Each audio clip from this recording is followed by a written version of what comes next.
Nickelodeon, one of the most iconic and recognizable brands in television history. Known for its countless memorable shows, it was home to some of the most creative programming ever made. But above all, it's synonymous with its biggest hit, SpongeBob SquarePants. The show needs no introduction, as it only propelled Nickelodeon to greater heights, but also, ironically, became the catalyst for its decline. It all seemed so sudden, didn't it? After the 2000s, the channel lost its charm almost overnight. What happened? What caused the creativity and magic behind the orange splat to disappear? Did the people at Nickelodeon stop caring? Were they simply burnt out? Well, the answer traces back to a single event, a marathon that went disastrously wrong, an event Nickelodeon would rather erase from history. But despite their attempts to bury it, the fallout lingered, tarnishing their reputation and marking a decline in the quality of their shows. This remains one of the most infamous scandals in television history. We're talking about none other than the ultimate SpongeBob SpongeBob.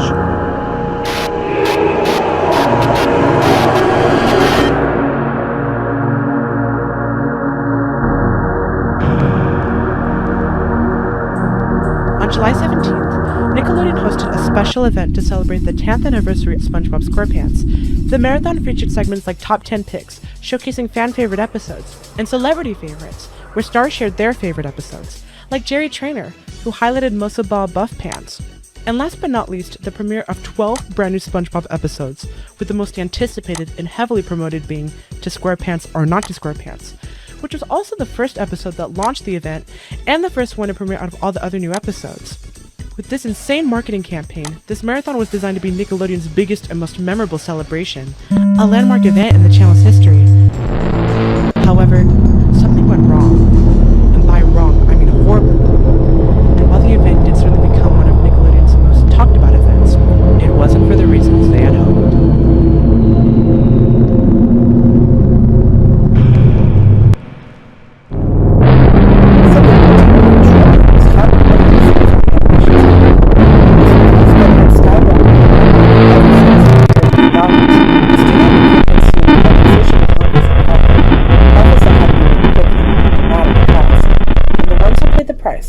Hardworking animators and staff. With SpongeBob's growing fame came swelling egos and unchecked arrogance among studio executives. By 2009, as the marathon approached, the relentless demand for more SpongeBob content translated into increasingly harsh working conditions. The atmosphere in the studio allegedly became unbearable.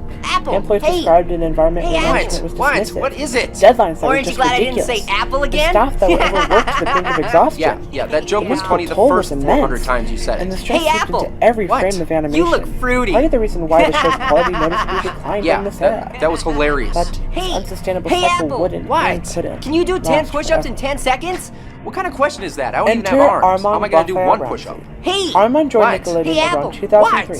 Can you do this? He was welcomed warmly by the staff and colleagues who would later become his friends. As the years went by, the worsening attitude and toxic environment within the studio became every time. The relentless stress, the impossible deadlines, and the blatant disregard for the well-being of employees started to wear Armand down. His personality began to deteriorate. He became bitter, often wishing the worst for those around him, without even realizing he was so seemed nice. Hey, Apple! What? The overwhelming pressure led to hallucinations. He could no longer endure the stress, the abuse, the suffocating mantra of more SpongeBob echoing through every corner of the studio. Armand, and every employee, reduced to nothing more than this dreams. Machines of learning which are not right, voices silenced, instructors. Armand made a decision. Enough is enough. Together, with trusted friends and one of the studio, Armand devised a plan for revenge. They knew the ultimate SpongeBob would attract millions of eyes to Nickelodeon, making it the perfect stage for their message. Tried to warn him. The goal was clear.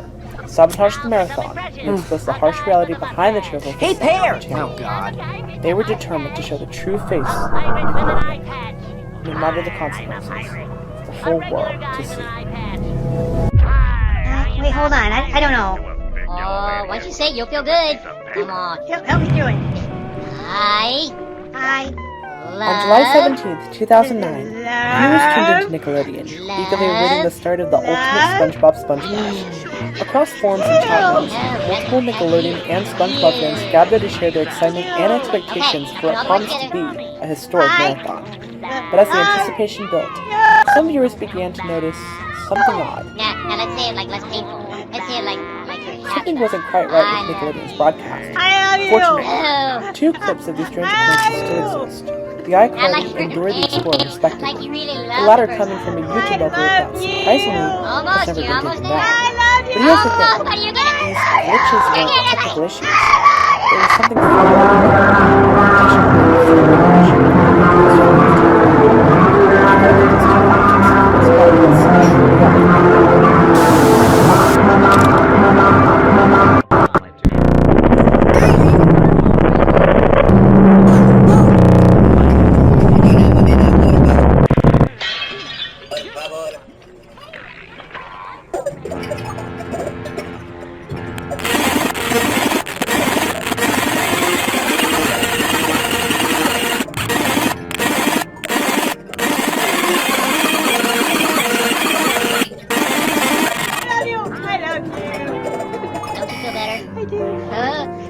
Everybody loves to hear it. I know. I'm going to say it more often. One more time. I love it. Hey, Gary.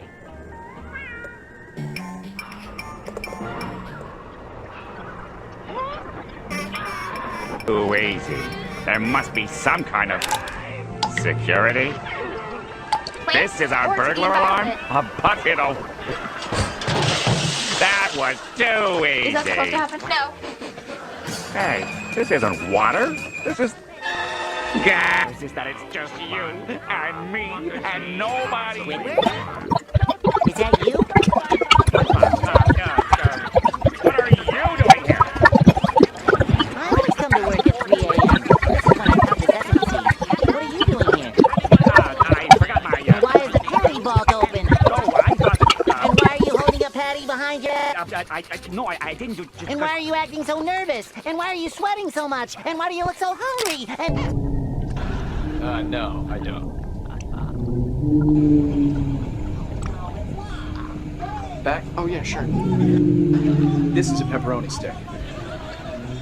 Oh my god, I'm in trouble. Look, we'd love to hang out and talk. For a brief moment, a message flickered on the screen.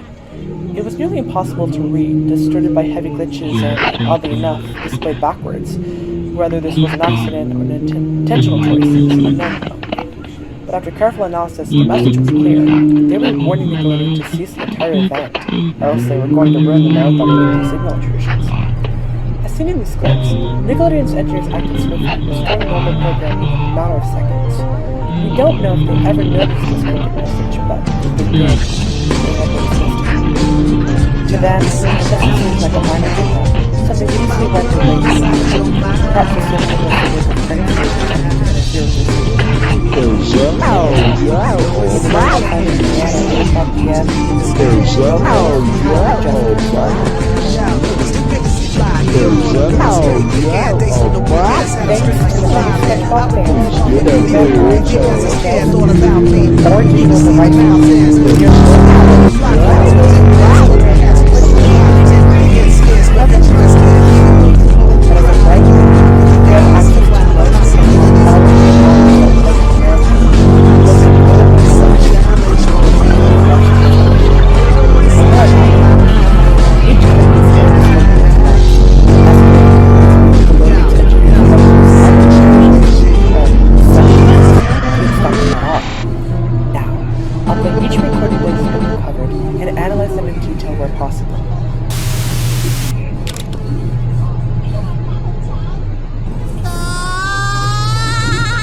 Don't you mean...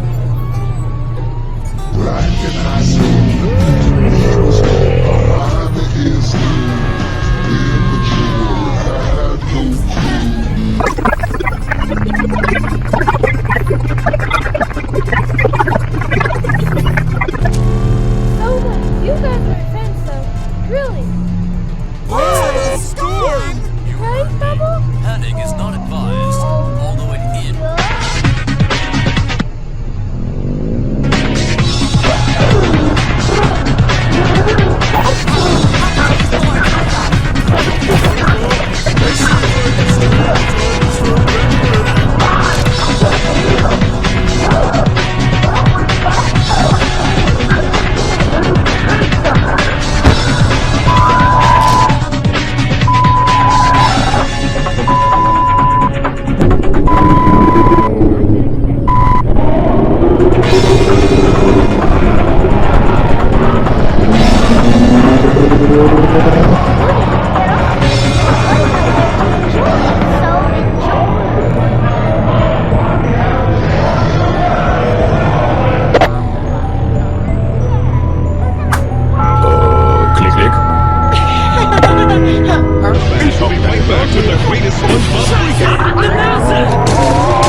noticeable with these two clips. In the first clip, during an airing of the episode Pineapple Fever, the audio glitches out almost immediately, and suddenly SpongeBob and Patrick simply disappear. Adding to the strangeness, the message at the bottom of the screen changes, a clear indication that the perpetrators had infiltrated Nickelodeon's system, modifying the episode in text on screen. Eventually, the episode resumes as normal, but the moment left here was unsettled. The second clip, however, is even more bizarre and far more targeted against Nickelodeon itself. What makes this clip especially odd is the lack of a confirmed time frame. Interestingly, the footage begins with a technical difficulty screen. Multiple users claim it occurred around the start of Single Cell Anniversary, which aired at 9:15 p.m., and claimed they saw a mad plankton staring at the screen. Unfortunately, this means that this clip isn't complete and we don't see what happened prior to this. Whatever the case, these clips were only a small taste of the chaos that was about to unfold.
Okay, things got serious now.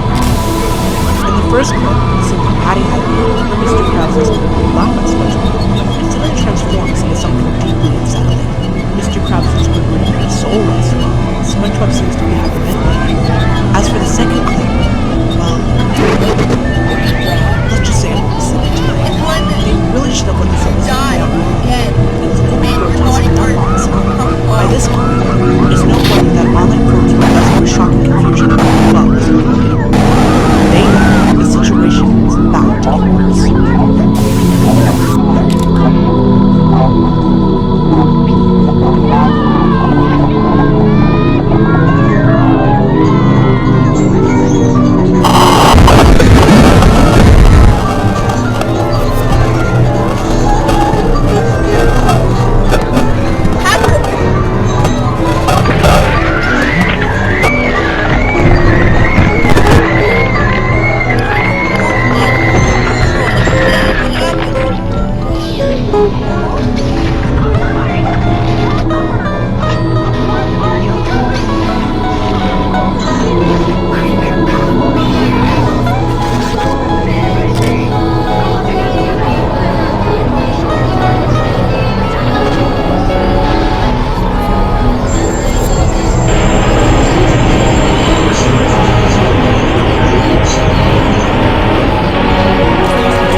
whatever you do, don't look at that asterisk. Needless to say, You can't say asterisk. the so-called afterbash never happened, and Nickelodeon quickly distanced itself from anything related to this notorious afterbash.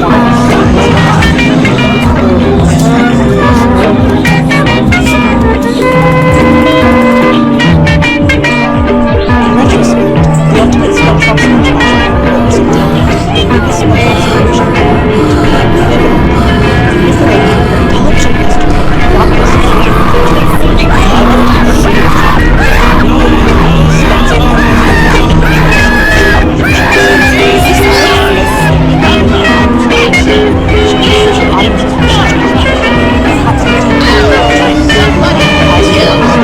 What a shame! Shame this won't last very long, Eric!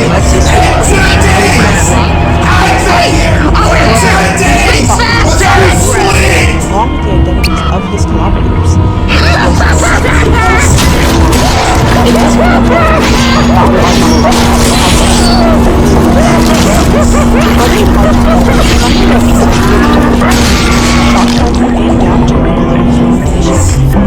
Patty Hyphen eruption simply highlighted the enormous and Aardman and his colors in pure history. The Help Wanted interruption reflected intrusive, vengeful thoughts, possibly ignoring Aardman's frustrations in the sky. The second lost eruptions.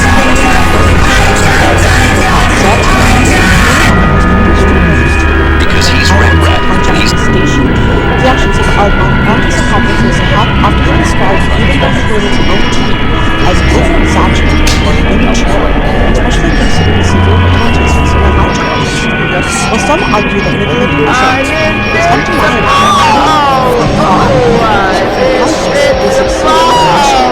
Nickelodeon faced significant backlash, with enormous resignations and his reputation irreparably damaged. The channel has not been the same since.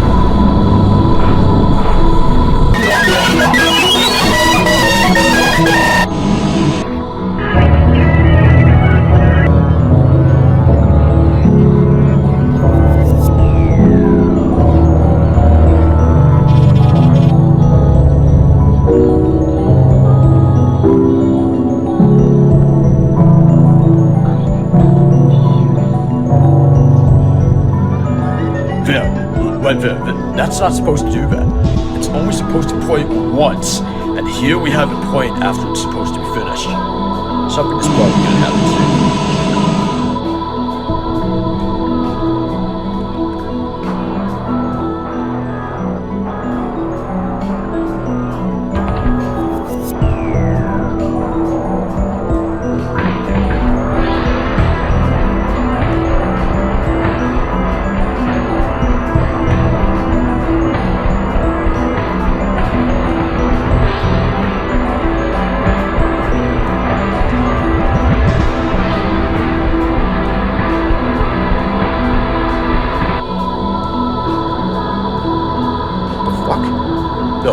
Yeah, that doesn't happen when website glitches.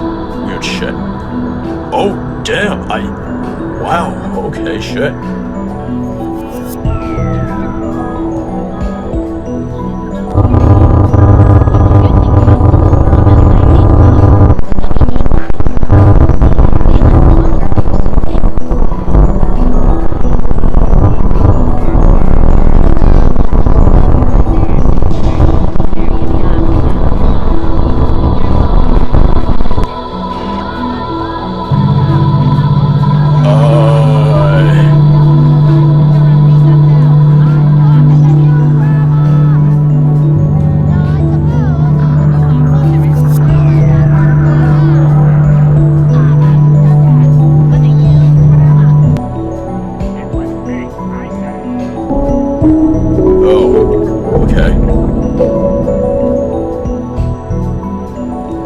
Gonna stay on that now, or... Oh, there she is.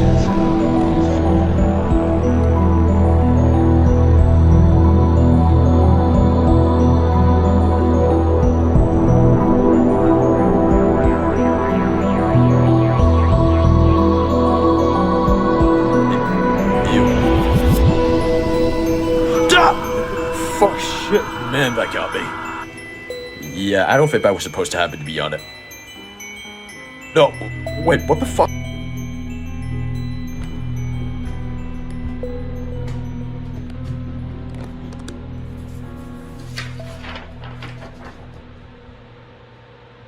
What the hell is this?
Hello everyone. As most of you may know, I was one of the moderators of a Discord server called Operation LM, Lost Media. I felt the need to make this video because I just wanted to apologize for all the crazy stuff that went down on there recently. Operation LM, Lost Media, was meant to be a safe place for people who were fans of Lost Media, as well as to those who were hoping to find pieces of it one day. It was meant to be a server where if you saw new Lost Media being found, you can feel free to talk about it on a place where everyone pretty much has the same interests as you. So you see, I made it all up so I...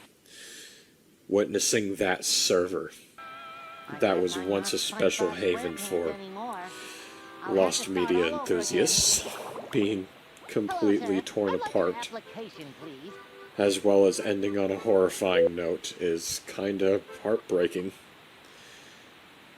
And in case you were wondering about the cool juice, well,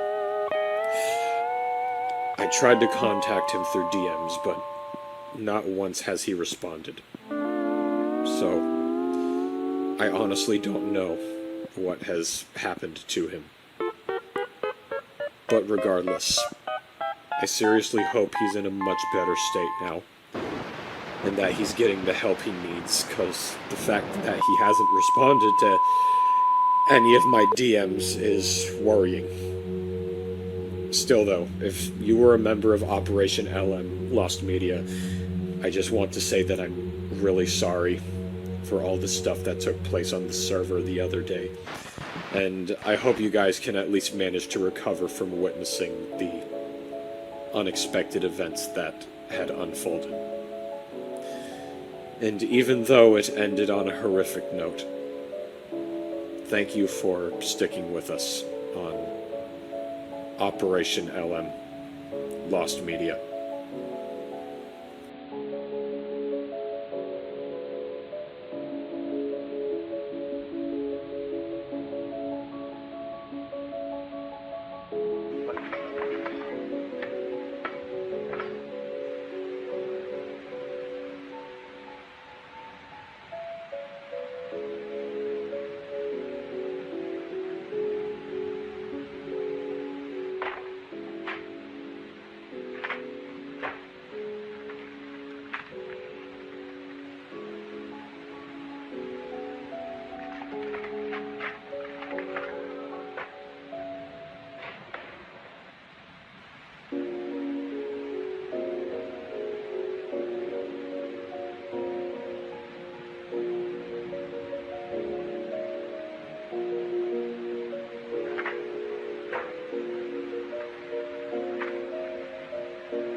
guys.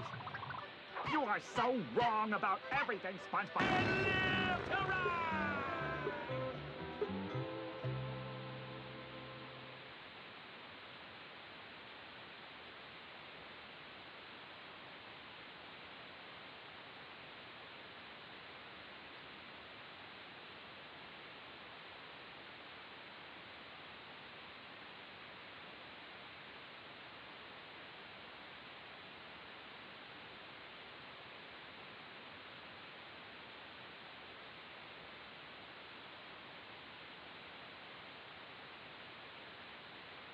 My doctor told me I had to start doing things for my heart, but I wasn't ready to give up taste.